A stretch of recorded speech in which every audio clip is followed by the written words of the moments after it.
Good afternoon and welcome to Liquid Lunch with the Regional Water Authority here on 103.5 WNHH. Anytime on video on New Haven Independent's YouTube page or as a podcast, wherever you get your podcasts.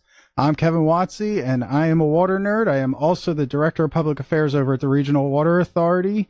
And today we have a great show. I think that I shall never see a poem as lovely as a tree. Kevin, why are we spewing poetry right now? That is the first line of a poem called Trees, written by Joyce Kilmer. And the reason I share with you that little poem is because today's show is all about trees. Recently, the RWA celebrated Arbor Day as we've done the past few years. We planted a bunch of trees in some of our service towns.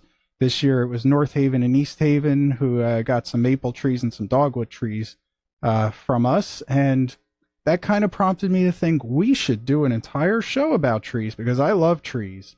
They give me joy. And when I started the water company, I was just thrilled to learn that the RWA has a full-time arborist on staff. We also have foresters on staff. And so kind of this welling up of love in my soul for trees made me think, let's do a whole show on trees. And so I went to my good friend Nicole, who is the RWA arborist, and asked her to come on today's show, where we're going to talk all about trees and proper tree maintenance. We're going to dispel some myths about trees, and we're just going to have a good time talking about trees. So with that, Nicole, welcome to the show. And as I do with every show, I'm going to ask you to tell us your story. How and why did you become an arborist? Hello. Thank you for having me on, Kevin.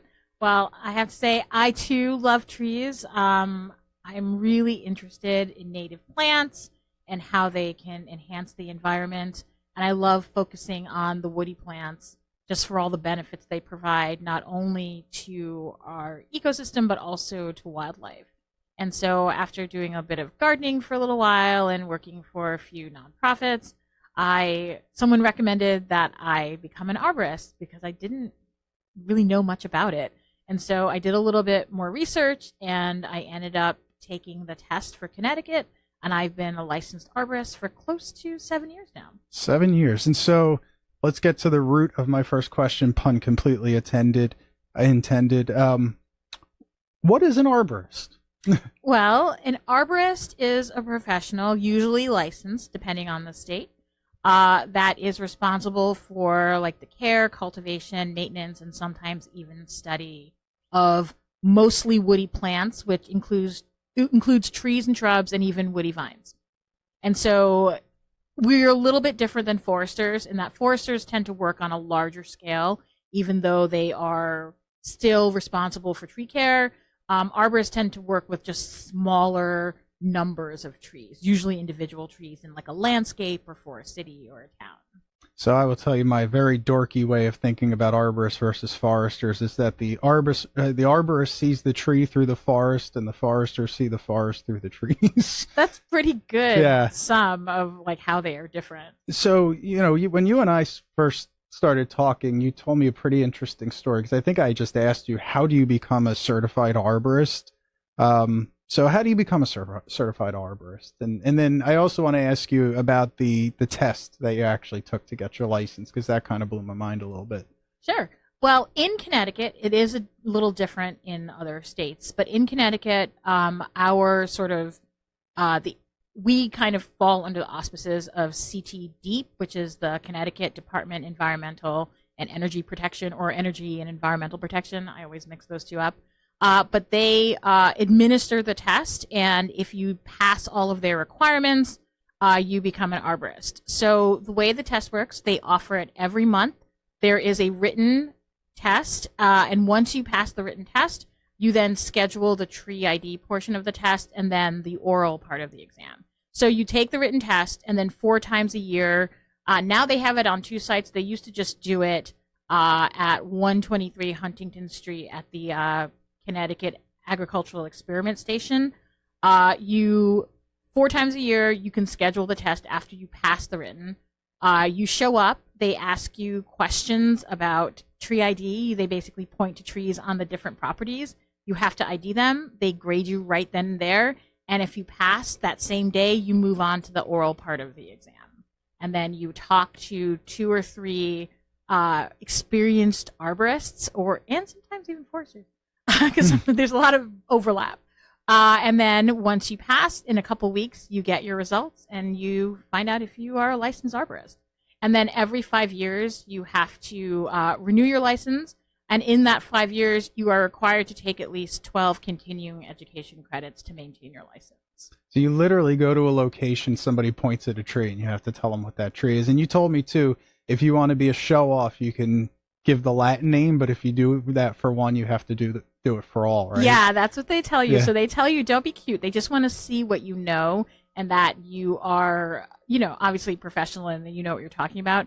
So for the tree exam, you can either do it in the Latin, but you can't get any of the Latin wrong. So they count spelling against you. Oh. And they'll even count like capitalization, because if you know anything about scientific names, like the first name in like its genus and species, like the genus has to be capitalized and the species has lowercase. If you mess that up, you lose points on the exam. So the easiest thing to do is just to know the common name of the tree and just use that instead. Just go with it. Go with it. Don't be cute. And so you're doing the test here in Connecticut, so all of the trees that you're being tested on are native, right? They're not mostly. So you're not going to get a tree that you would only see in like southern Chile, right? No, it depends though, because arborists also deal a lot with landscaping trees. So some of those trees are not necessarily native species. Okay. They're just exotic species that also play nice and that are common in the landscape. So for instance, on my test, which I still remember, I had a Chinese juniper on my tree, but it was a tree that was around the CAES campus. And because I happened to take my test in the winter, I had a lot more evergreens on my test than somebody would take it in, like, say, September or sometime in the spring or summer. So that's really interesting. So when I started with the water company, as I said, I met you and I was so excited. But a lot of people may be out there thinking, Regional Water Authority, why would a water company need a full-time arborist? So what would you tell that person? Why does a water company like the RWA need a full-time arborist? Well, because we have a lot of property that abuts our watershed properties, oftentimes people have concerns or questions about whether or not a tree may or may not impact their property, whether it's going to fall in their yard or their house. So in addition to being licensed as a Connecticut arborist, I'm also certified in tree risk assessment from our international professional association called the International Society of Arboriculture. They offer a certification in hazard tree evaluation. And so because I've taken that qualification, I can go out and talk to the public and talk to who we describe as our neighbors about whether or not a tree may or may not need to be removed and how that might impact their property. Yeah, so, the RWA owns about 28,000 acres of watershed property. So you can only imagine, have you counted all the trees on the 28,000 acres? I have not. You have not. Seems like a big task. But so is it fair to say not a large part, but a significant part of your time is spent assessing the health of trees that may border a residential property? Yeah, and I think what's really great about that is that oftentimes, more often than not, the trees in question are actually in pretty good health and they have good stability, so there isn't really a need to remove them. So I can sort of educate the public. While we would never say in the profession that a tree is safe, usually talk about trees and like the potential hazard that they could pose in terms of what kind of defects a tree may or may not have. And then I can point to that tree and say, hey, these are the defects that I'd be looking for. Like, is it leaning? Does it have really like a broken stem? Is it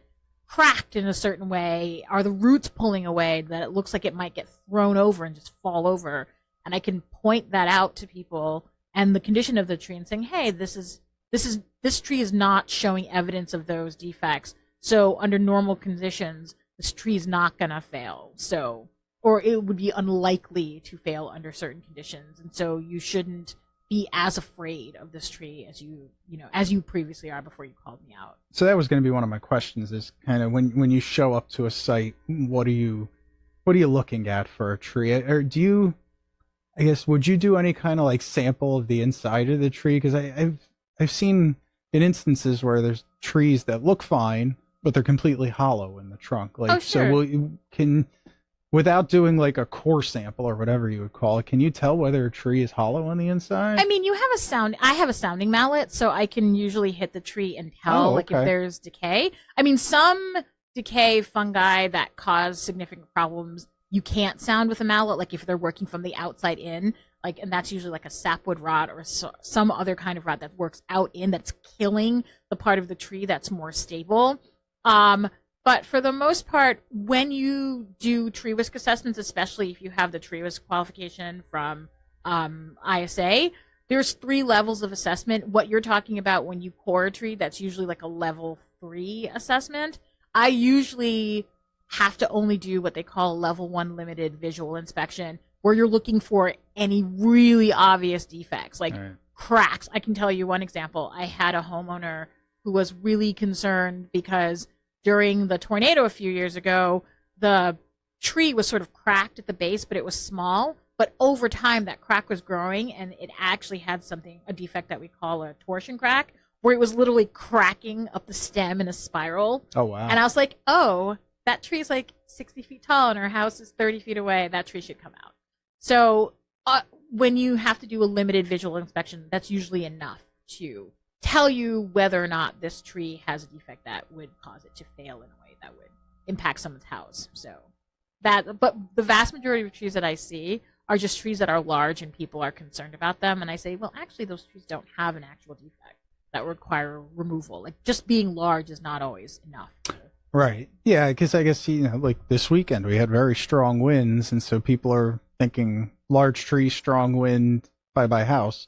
Not always. It depends on the strength of the wind. Obviously, there are lots of different factors, but for the most part, we had pretty strong winds, but they were only gusting up to 34 miles an hour. I mean, it's a lot. When you're walking around out there and you have a 34-mile-an-hour gust, it feels like the world is ending.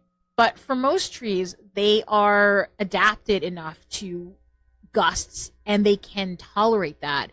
It's only when the wind gets a bit stronger, like between like 50 miles an hour and higher, where you are more likely, but not always, to expect even healthy and stable trees might have some kind of failure. It might not be a whole tree failure. It might be a branch. It might be something else. It could be a whole tree failure, but it's not that you shouldn't be concerned under that, but like 50 to 55 miles an hour is usually when you start getting a little bit more concerned. So this is on topic, but off topic. So I've heard that the more saturated the ground is, the more likely that a tree could kind of uproot. So is that true? Like the moisture in the ground, does that make a difference too? So it does. So wet ground, high wind kind of thing? Yeah, I mean, it's not an exact formula. Obviously, nature is very dynamic and sort of unpredictable, and there's a lot of other factors, but it's definitely something you want to be concerned about. So if you know that you have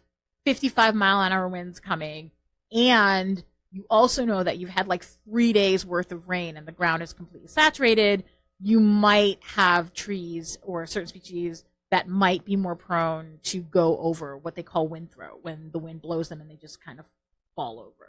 So sometimes it's a combination of factors. Like, for instance, this winter, I think everybody remembers the ice storms that we had. So we had an ice storm, which definitely limits the amount of movement a tree can have, because trees are optimized to basically move and dissipate the wind through their branches and everything else. But when ice is built up on a tree, the tree can't move as much, so it's more brittle. So it and can't it's also heavier, and right? it's heavy. Yeah, it's got a coating of ice on it. Yeah, even an inch of ice actually adds a lot of weight, if you think of an inch of ice over the whole entire like length of the tree. So we just didn't have ice. We also had high ice and like a high wind event. So a lot of trees actually broke and fell over because it was the combination of ice being heavy and the tree not being able to move, plus the wind being stronger than what the tree might have been used to or able to deal with in other conditions. If you see a tree, I like to take walks in the woods, and occasionally you'll see a tree that looks healthy, but it literally just toppled over, and you can see the entire root system because it just, as an arborist, does that tell you anything if a seemingly healthy tree just toppled over to the point that it pulled up its entire root system too?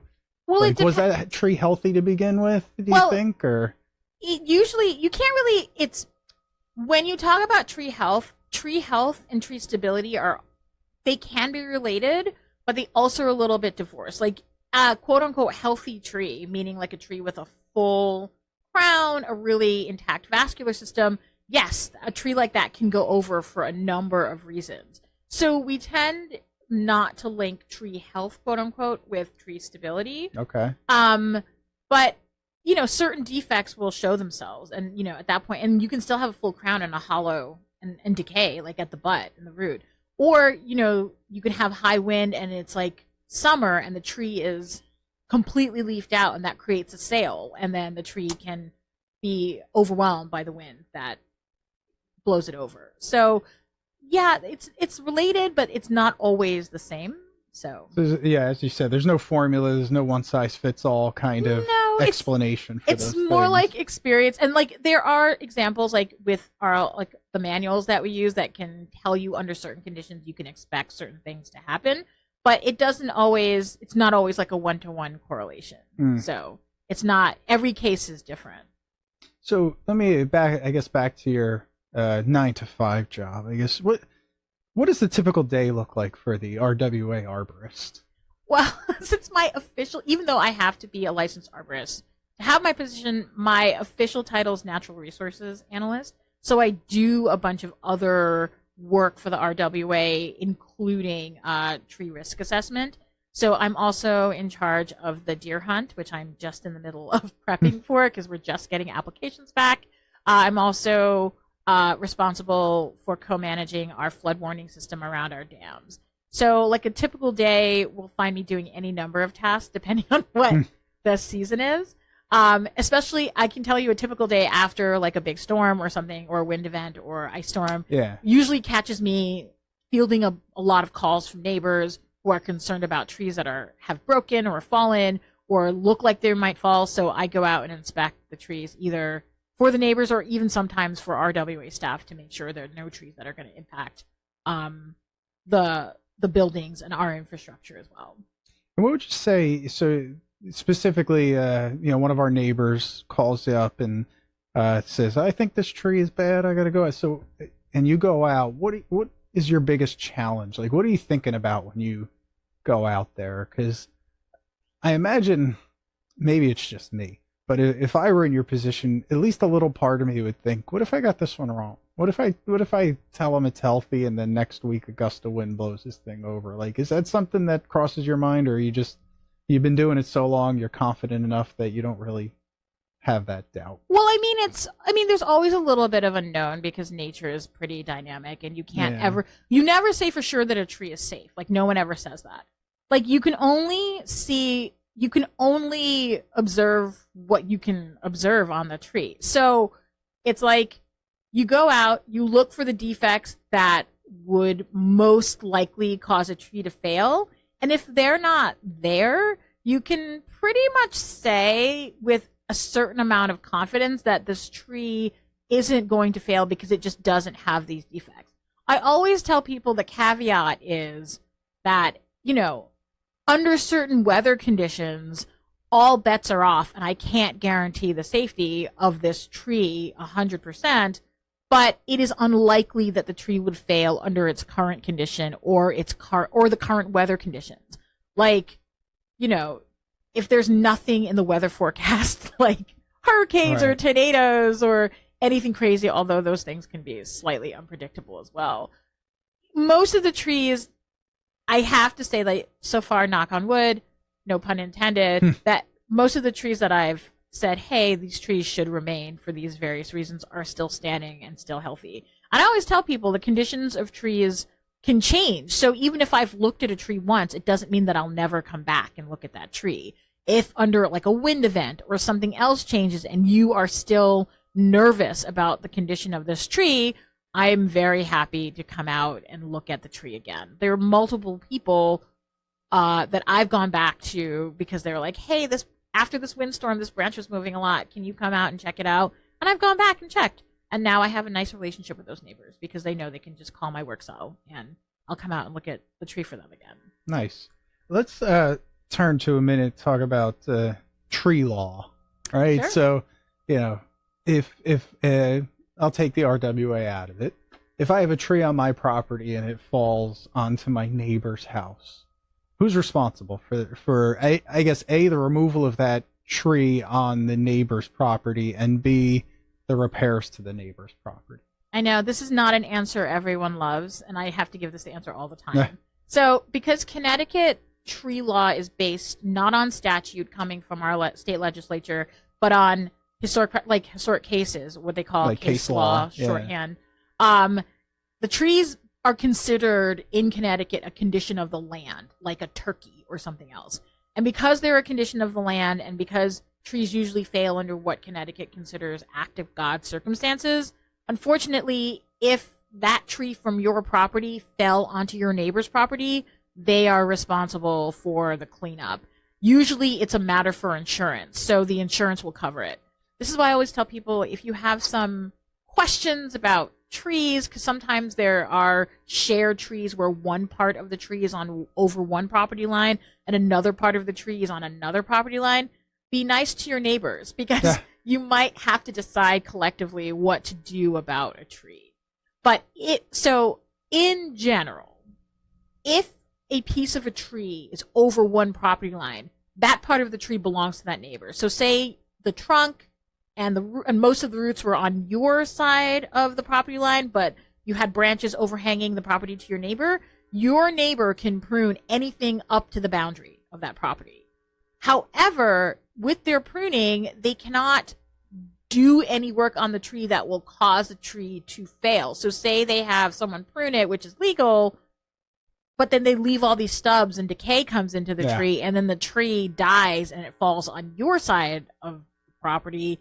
Then there's a little bit of a debate about what happens to that tree. Like a negligent maintenance kind of thing. It's like a whole thing. So, and that gets decided by case law. Like, they just look at that and figure that out. I think about that too, because I on my personal property where I live, there are two trees that if you did a laser line down the property line, that laser would hit directly in the middle of two tree trunks. Like, the tree is split perfectly down the property line. That's I don't know why they drew the property lines that way. They could have the tree might not have even been there, because remember, well, it's a new neighborhood. It's the true, but also only 2 years old. Yeah. Oh, Connecticut also has been and these like are old clear-cut. maples. Yeah, I mean, so yeah, it's weird. Trees are no respecter of, like, legal real estate boundaries. They are nature.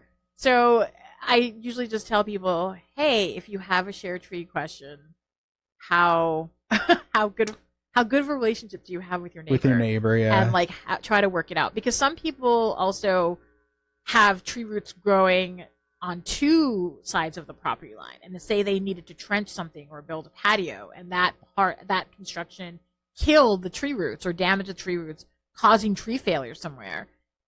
Isn't that person now responsible for the tree failing and doing that? So you just have to be really careful and just kind of understand how trees work and decide how you're going to maintain the tree under those circumstances. Yeah. And oftentimes you have to work. I say just try to be proactive and work with your neighbors so that you don't have problems down the line. Because especially with big trees, even when you have significant damage, it doesn't always show up that year or that season. Sometimes it's 5 years or 10 years or even 15 years down the line. And then a lot of times people don't remember what was the original cause of the damage. Yeah, and I will say this about Nicole too. So I think a lot of people have this weird perception that arborists are like tree hugging environmentalists that want to save every tree all the time. And you, Nicole, I've learned you have no problem cutting down a tree that that needs to be cut down. Sure. You're not just going to go willy-nilly cutting trees down, but if there's a reason to cut it down, you're more than happy to cut that tree down, right? Yeah, I mean, it's we try to have a pretty good neighbor policy for trees with really obvious defects that should be removed.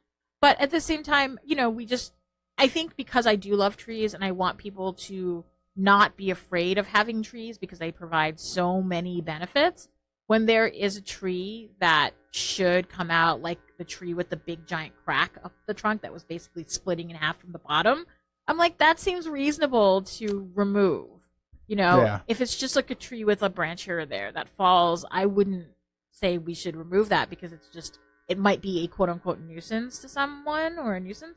But, because I do love trees and I want people to appreciate trees, especially older trees and bigger trees and all the wonderful benefits they provide for the environment and the watershed, that I think it makes sense to take out ones that obviously can impact a target negatively because they have a defect that can cause and you work hand in hand with our foresters too. I mean, it's like a partnership of, to keep a healthy forest. And just as a programming note, sometime in the near future, I'm going to have our foresters on. We're going to do a whole show about forests too. So if you can't get enough trees, we're going to do a show on forests. One thing I want to talk to you about too is invasive insects and diseases that have kind of, I guess, ravaged certain species of trees, but then also a part B to this discussion will be homeowners and like tree owners and what they can do to kind of guard against some of this stuff. But let's talk about some of the more invasive diseases. There's Dutch elm, which has kind of ravaged the elm tree, and the ash borer. Yep. Unfortunately. Spotted lantern flies. That's which not really, going to be as dangerous. Yeah, I would say like emerald ash borer is probably the really big one that was devastating. So let's talk about those. So sure. I guess let's start. We're in the Elm City, right? Dutch elm disease. So I guess, can you give a real quick, what is it? What happened? And is it still a problem? Yeah, well, okay. So basically, this has been around for a long time. Yeah. I think it showed up in like the early 1900s. It's basically a vascular clogging disease. So it's a fungus. And what ends up happening is that when it invades the tree, as the tree is trying to like fight off this fungus, it's clogging up its own vascular system, so the tree can't get water and nutrients from the soil. And it's like cholesterol. Yeah, and it just basically, because it's the vascular system of the tree. Like, we won't go into all the parts, the phloem and the xylem and whatever. But basically, and then you start seeing it because branches of the tree just start dying off until the whole crown dies, and then it's just dead. And how does that spread? Is that like an airborne, like the fungus? Mostly vectored by beetles. So pruning wounds will attract them. Trees that are sick, stressed, and injured will also attract insects like that. And what happens is when they feed on the tree, they pick up the fungus and like the spores on their little legs, and then when they fly around, they move from tree to tree to tree. Okay. And then it infects the tree.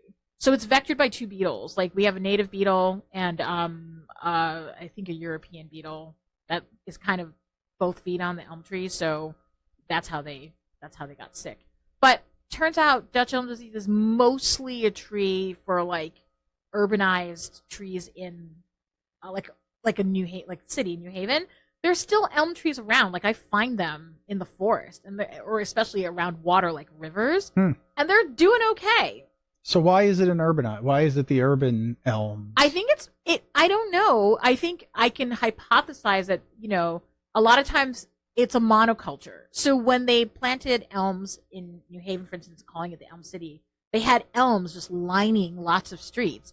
And so once the tree gets sick, a lot of those diseases move through grafts, like the root grafts. And so if one tree goes down a line, they all go down. So, which is why a lot of urban forestry practices now really stress diversity of tree planting. So you have, instead of a monoculture of like one species of tree, you have lots of different trees. So you don't see like that road of cherry blossoms for a mile. Yeah, I mean, that's also pretty, they do. But it is, but I guess you don't see responsible arborists and horticulturalists planting like that type of thing anymore. Not always, because you have the cherry blossoms in DC, so you still have, and people love that. I went to the cherry blossom festival. It's gorgeous. Beautiful. And yes, that is considered like a monoculture, and they manage it beautifully. But in general, you want to have a diversity of trees in your planting. So you have, they have some oaks, like pin oaks, and then they have London planes and like trees that will hold up well in an urban environment. But the key is to have a lot of different kind of species now. So what's, I guess, what tree disease and or I guess invasive insect is keeping you up at night right now? So Dutch elm's been around 100 years. The ash borer is probably 30 years at least. Yeah, I mean, it's been here since I think 2012. I have to remember. Yeah, I think they found it somewhere close to or around Prospect, the area in Connecticut, and the ashes all but dead at this point, unless you've been treating them. I think the one that keeps me up at night that's not here yet, I want to stress it's not here, is oak wilt. because that is terrible. It has the capacity to really kill a lot of our red oak group species very, very quickly, and those trees are incredibly valuable for wildlife. We've seen the loss of the chestnut, which was a huge blow to like the wildlife in the forest. Those nuts were highly valued. Now we're seeing the loss of beeches because of beech leaf disease. So if you guys don't know what that is, if you've seen your American beeches, how the leaves are kind of curling and falling off in the middle of summer, there's a nematode that's causing a lot of that damage. And what is a nematode? It's a little microscopic worm. Okay. And sometimes there's some nematodes that are actually pretty beneficial, but this nematode is pretty harmful because it's causing the leaves to get damaged, and then the tree defoliates, meaning that it loses all its leaves when it's not supposed to, and it doesn't have the reserves to actually refoliate and put out new foliage because they're not adapted to do that. Like a little aside, for instance, if you've seen like sycamore or London plane trees, like sometimes their leaves get really crunchy in the middle of the summer and they all just drop off and the tree looks like it's dead. But like they then just produce a new flush of leaves and they're totally fine because they're adapted to the fungus that does that. It's like an anthracnose. So the beeches haven't adapted yet? Yeah, because the nematodes are invasive. Like they're from somewhere else. They're from Japan. So they've come over. It started in Ohio and it's steadily moved its way east. And like in 2019, it started popping up in one or two trees. And then by 2023, it was everywhere. And now pretty much every single beech has been infected. So I guess with the beech, the example with the beech, where you also mentioned the oak, how close is that oak? It's in Long Island. It's in Long Island. And it's been in Long Island for several years. And they've been like New York, DC has been and that's doing an like insect? The oak? Oak wilt is caused by a fungus. It's a fungus. Okay. It's a fungus. So is that carried by air then? Like how would it get from Long Island to Connecticut? Mostly moving firewood. Don't move when people when the experts at DEEP and DEC and other places tell you not to move firewood, do not move firewood.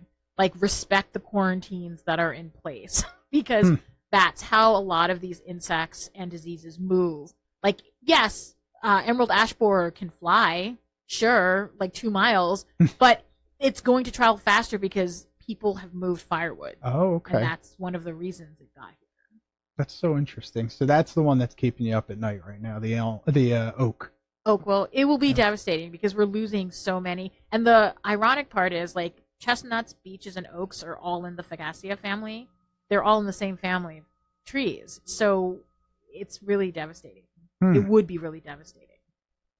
So what can the average tree owner / homeowner kind of do to protect against their beloved oaks?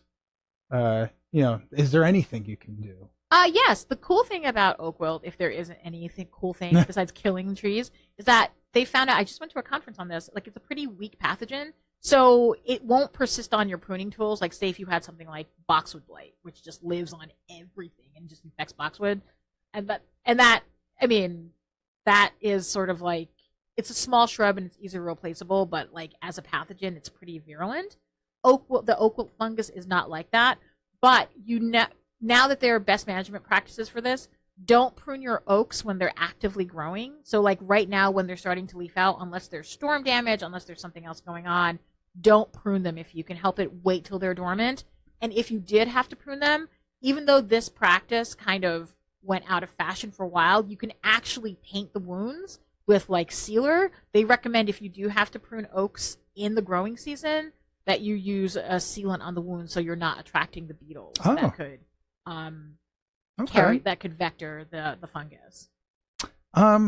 So I wanted to talk to you too, is anybody who's tried to plant a tree or even flowers, they know there's zones, right? There, certain trees go in certain zones, and on our last show I talked quite a bit about climate change with our friends at Climate Haven. So have you seen, or do you see, if you haven't yet, are the zones changing to adjust to the climate change? Are there trees that it's definitely 50 warmer. years ago you could plant in Connecticut that you can't plant now, or trees that you couldn't plant that you can plant now? Well, I mean, is it that dramatic? We used to be zone, I think 6B. We are now definitely zone 7. Like that's a new change. And I worked a lot in Fairfield County, so that's always a bit warmer. So people were planting things that were normally like zone 7, zone 8 there, and they were still doing fine if they were in a sheltered area.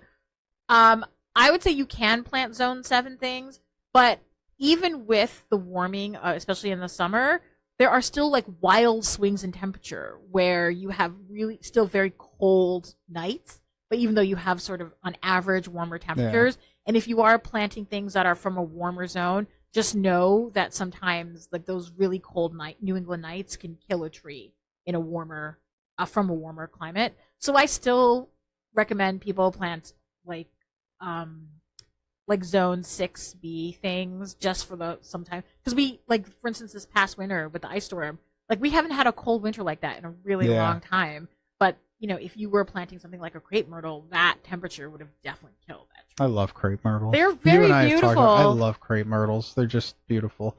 As an arborist, say I came to you and said, Nicole, I have a blank slate in my backyard and I want to plant some trees. What would you advise me against planting right now? Either because of the zone we're in, or because they just are not adapting well, or because there's a disease coming. Are there any trees you would advise our listeners to kind of stay away from? Well, you also have to think about maintenance and how high you want, like how tall the trees. Well, actually, that's a better discussion. Like, what should I think about when trying to pick a tree? Like, I want to plant a giant sequoia. Oh, well, it depends. So in 1,000 years, I can appreciate it. Sure. Well, I would say, first of all, do you have the space? And giant sequoias like a lot of moisture. Like they like it a little wet. So if you live in a hot, sunny, windy, dry spot, I would probably say that's probably not the tree for you. You probably, depending on the size, maybe you'd want a pin oak, or maybe Virginia sweet bay magnolia. They like it a little bit wet, and they're not a very tall tree. Do you want it shady? Are you trying to grow grass? That's also a big question, because surprisingly, even though people have these beautiful sort of trees and lawns don't always play super nice together, in that lawns really they take a lot of water, and sometimes those trees need the same water. So I would say, make sure that if you do have lawns and trees, make sure the tree has a space of its own, like a tree bed, like that, with mulch and not lawn over it. That way you also keep like the lawnmower and string trimmers away from the tree. But we're not putting the mulch 2 feet up onto the trunk, no, right? Just an inch is good, and then keep it away from the base of the tree, because that piece of tree trunk should stay dry.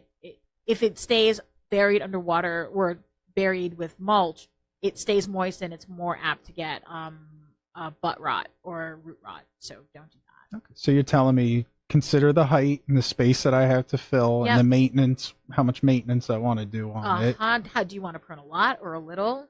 Are you willing? Yeah. If it gets too big, you might have to cut it down in the future. I've seen that. Yeah. Make sure the tree has good soil. Do you have clay? Do you have sandy? Is it silt?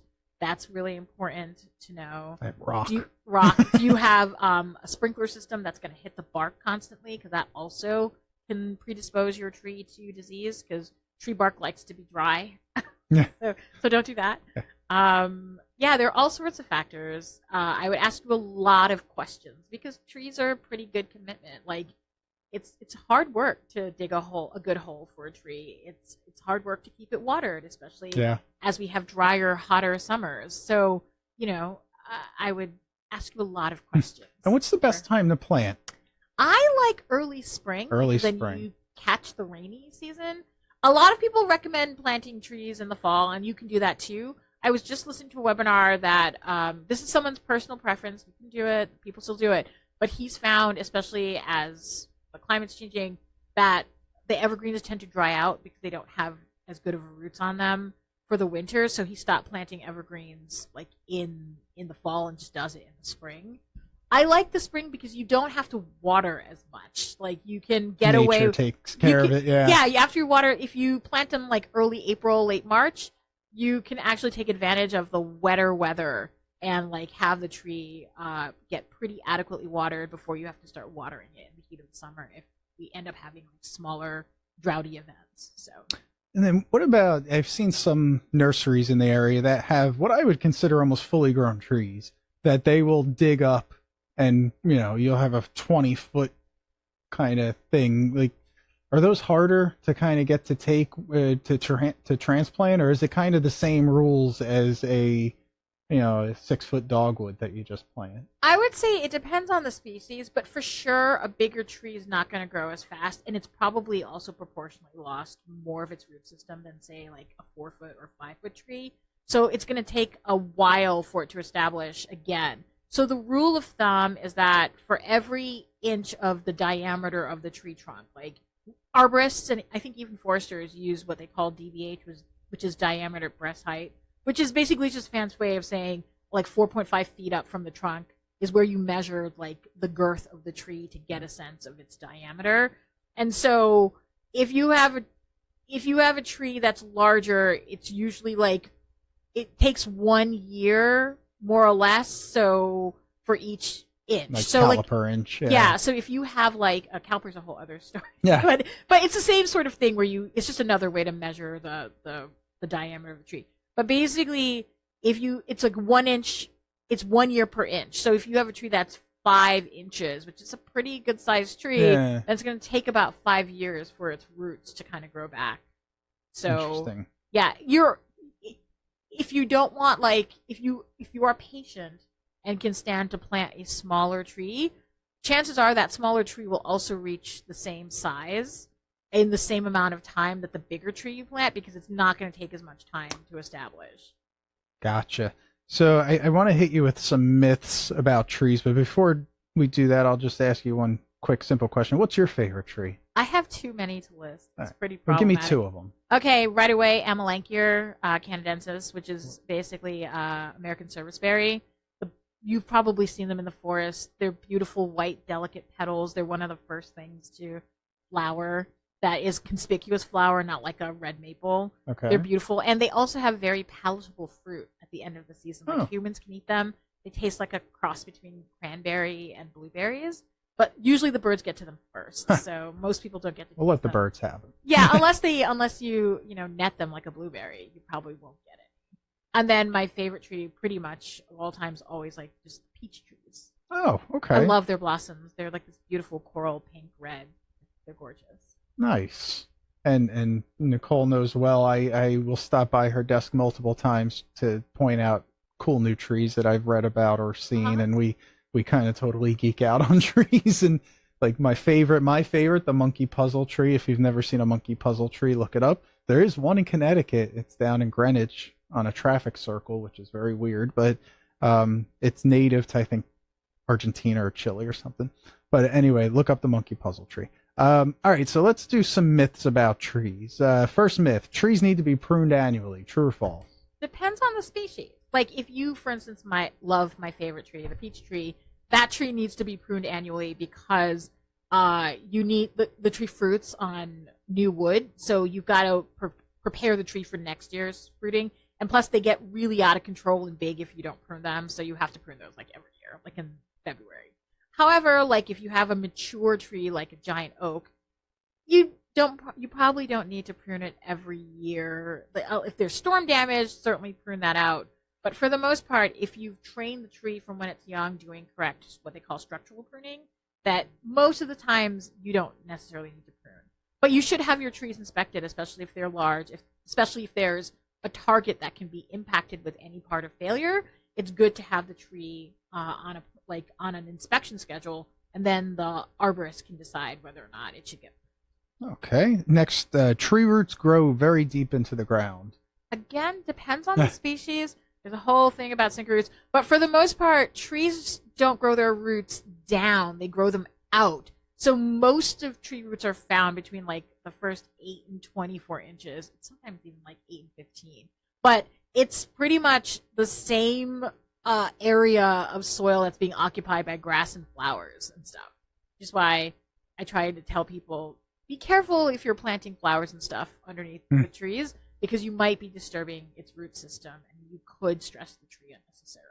So I had heard that the roots actually go out pretty much to the same distance as the tree coverage. Further. Like the umbrella of the tree. Yeah, well, that area under the tree, what they call the drip line, which is basically the outer circle of where the leaves are. If you think of a silhouette of a tree and then you think of the sort of the circle around that, that's called the drip line. And underneath that, that's what they call the critical root zone. So if you're ever doing construction or doing something, like you want to set up a barrier between the critical root zone of the tree and any activity you're going to do, whether it's changing the grade, whether it's putting equipment, or, you know, you can compact the soil there. Like that can cause a lot of stress to the tree overall.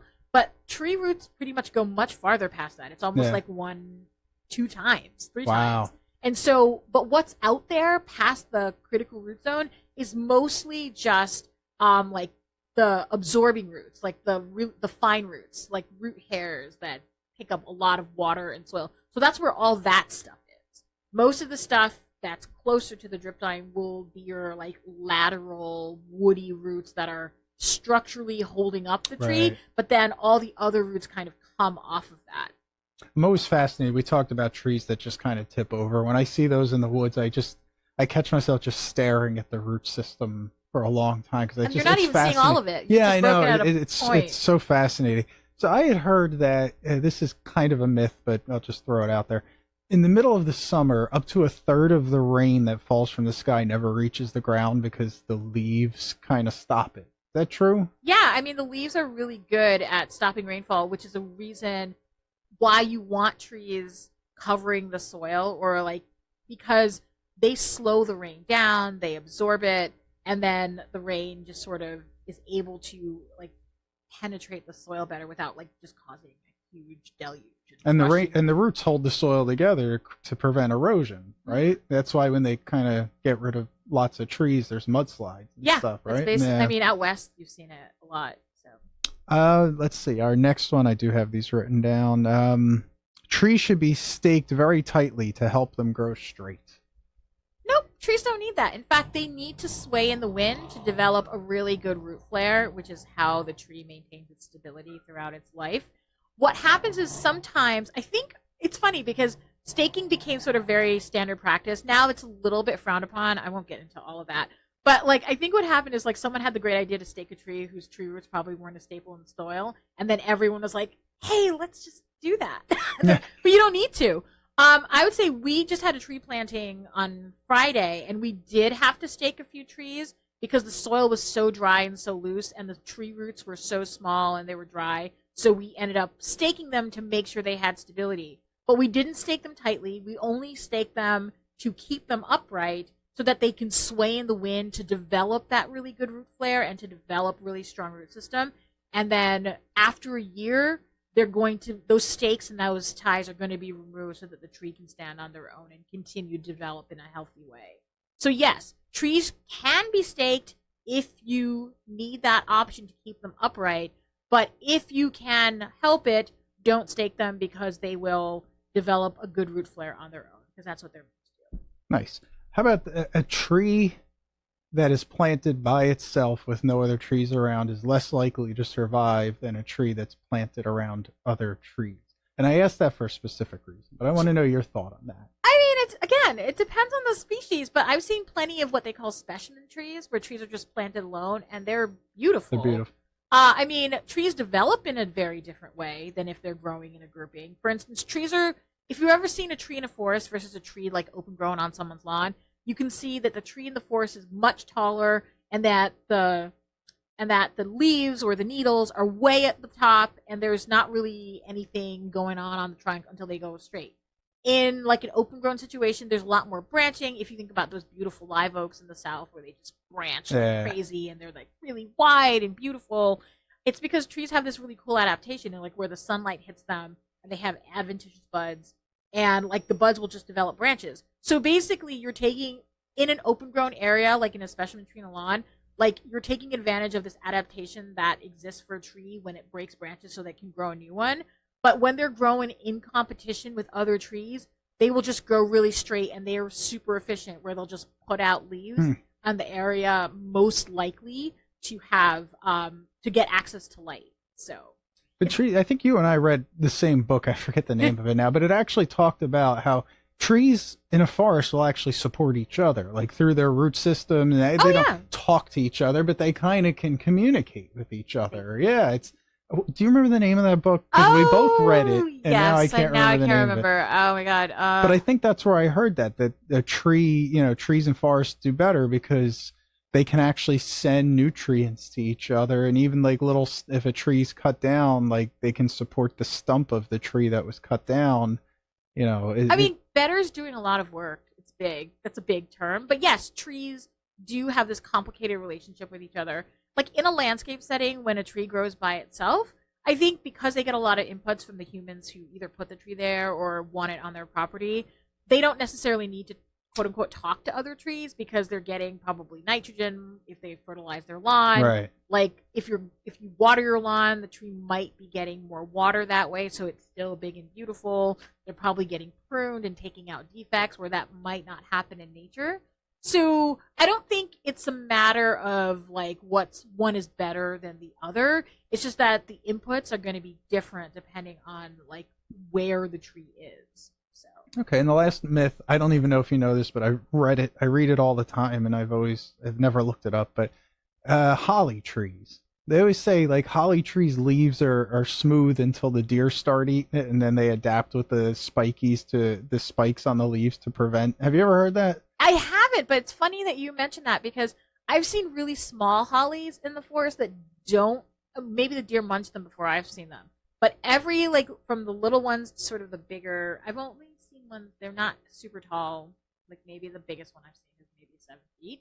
They all have pretty spiky ends. Okay. I mean, I would say that those spiky ends are probably an adaptation to like repel deer, and they probably always have them.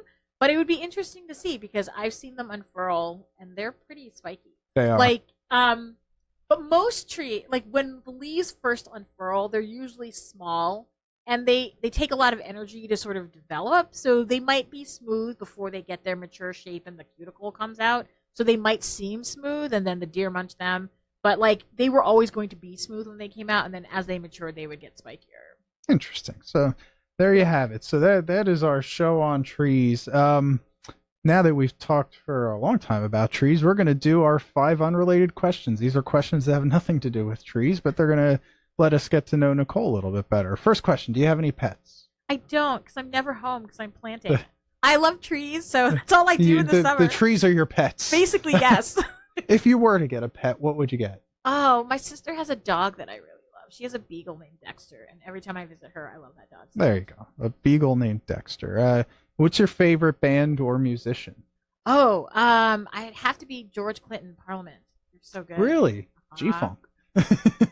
Nice. What is your favorite hobby other than trees? If you're not planting and doing trees. I love wildflowers. I'm sort of obsessed with native flowers. But I like the quiet things. Like I like reading. I like hiking. I'm obsessed with kayaking, even though I almost never go because I'm usually busy planting trees.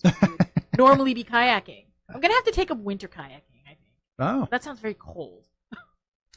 Yeah, especially if you fall in the water. Yeah. Like, I don't think I could find anyone to go with me at that point either. Yeah. Winter kayaking? I enjoy kayaking too. That's a good one. Cookies, brownies, or ice cream? Yes. Yes. You gotta pick one. Probably ice cream. Flavor? The sweet cream flavor before they put vanilla at Ashley's is my absolute favorite. There you go. That's a good one. A little too sweet for me, but that's a good one. Last question, and on five unrelated questions. Who is your favorite teacher and why? Oh, my favorite teacher was my high school history teacher, Mrs. Horton. She was great. And why? Oh, she made us read, like, she started with modern history and worked it back. So usually, like, you start history class, like, with, like, the American Revolution. You get somewhere to the 1920s and the Gilded Age. Then you never get to everything else. She was like, let's figure out why this is happening now. And then she would work it back. I love that so much because I was at parent-teacher conferences just recently, meeting with my daughter's history teacher, and I told her, my entire high school career, we never made it past Eisenhower. Yeah. Because we ran out of time in the school year. Never learned about Vietnam. We started with Vietnam. Yeah, see. That was cool. I love kind of starting with recent history and working the way back because, yeah. Yeah, I read A Bright Shining Line. That book changed my life. It was so good. Nice. So that is it. Nicole, thank you for coming on the show. This has been Liquid Lunch with the Regional Water Authority. And if there's one thing I want our wonderful listeners to take away from this show, is it's simple. Trees are awesome. Respect the tree. Without trees, we would have a lot less oxygen to breathe. Remember, we need trees. They need us. It's a very symbiotic relationship. There's many, many cool trees out there. Do yourself a favor and just Google cool looking trees, because there's some really fascinating cool trees out there. So this is, again, as I said, you've been listening to Liquid Lunch with the Regional Water Authority on 103.5 WNHH. And if you've missed any portion of our show, you can watch it on YouTube, or like I said in the beginning of the show, we are always available on the podcasts wherever you get them. So let's close the show. We'll raise a tall glass of tap water, and cheers to staying hydrated, and cheers to trees. Thanks for listening.